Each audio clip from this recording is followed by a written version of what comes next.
আমরা বাঙালিরা সব কিছুই কিন্তু পারি। এই যে দেখেন, এটা কিন্তু বিদেশি মাছ। আর সেটা দিয়েই আজকে কিভাবে বাঙালি রান্না করতে হয় সেটাই আজকে আপনাদের সাথে শেয়ার করব। আমার কাছে মাঝে মধ্যেই ছোটো মাছটা খেতে খুবই মন চায়, আর আমি ছোটো মাছ অনেক পছন্দ করি। তার বশত হচ্ছে এখানে একদমই ছোটো মাছ পাওয়া যায় না, তারপরও টুকিটাকি কিছু মাছ পাওয়া যায়, সেগুলো হচ্ছে বাঙালি দোকানে। বাট আমি সবগুলো মাছই ট্রাই করেছি, আমার কাছে তেমন একটা স্বাদ লাগে না, কারণ অনেক দিন পর্যন্ত সেই মাছগুলো বরফে থাকে। আর এগুলো আসলে বরফে থাকার পর সেই মাছের স্বাদ গন্ধ কোনোটাই আসলে থাকে না সেরকম।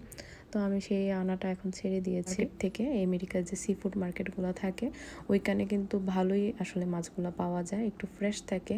তো আমি সেখান থেকে মাছ আনি। তো ওদের এইখানে এই মাছটা একটা আমার কাছে খুব ভালো লাগে। মাছটা ছোটো মাছ হিসাবে এই মাছটা আসলে খেতে খুবই টেস্ট।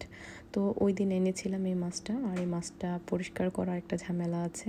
আর যেহেতু এখানে মাছ বড় মাছ হলে পরিষ্কার করে একদম আপনাকে ক্লিন টিন করে দেয়, বাট ছোটো মাছটা আপনাকেই করতে হয়। কিছুটা বাংলাদেশের বেলে মাছ একদমই নরম থাকে সেই মাছের মতো। এই মাছটা দিয়ে অনেক রকমের খাবার আমি তৈরি করেছি, সবগুলোই খাওয়া হয়েছে। তার মাঝে আমার কাছে মনে হয় এই খাবারটাই সবচেয়ে বেশি ভালো। এই যে অনেকগুলো পেঁয়াজ নিয়ে নিয়েছি, আর পেঁয়াজগুলোকে খুব ভালোভাবে ভেজে নেব। একটু ভালো বলতে ব্রাউন কালার হয়ে যাবে, একটু পোড়া পোড়া টাইপ, তখন সেখানে আমি সবগুলা মশলা একসাথে দিয়ে দিব। সবগুলা মশলা যখন একটু কষে আসবে তখন মাছগুলোকে আমি খুব ভালোভাবে ভেজে নিয়েছি যাতে করে ভেঙে না যায়। আর সেই মাছগুলো এখন দিয়ে দিয়েছি। দেওয়ার পর সেটাকে ভালোভাবে একটু জাল করব, ঝাল ঝাল মশলা কষানোর যে ভুনাটা সেটা করব।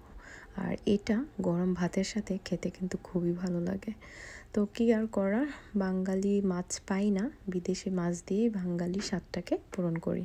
আমি ঘরোয়াভাবে যে রান্নাগুলো করি সেগুলোই আপনাদের সাথে শেয়ার করি, আর সেটা আমার ভালো লাগার জায়গা থেকেই আমি সেগুলোকে আপনাদের সাথে শেয়ার করি। আশা করি আমার গল্প কথা আর আজকে রান্না বান্না আপনাদের কাছে ভালো লেগেছে। আর যদি ভালো লেগে থাকে অবশ্যই সেটাতে কমেন্ট করবেন। আর আজকের মতো বিদায় তাহলে।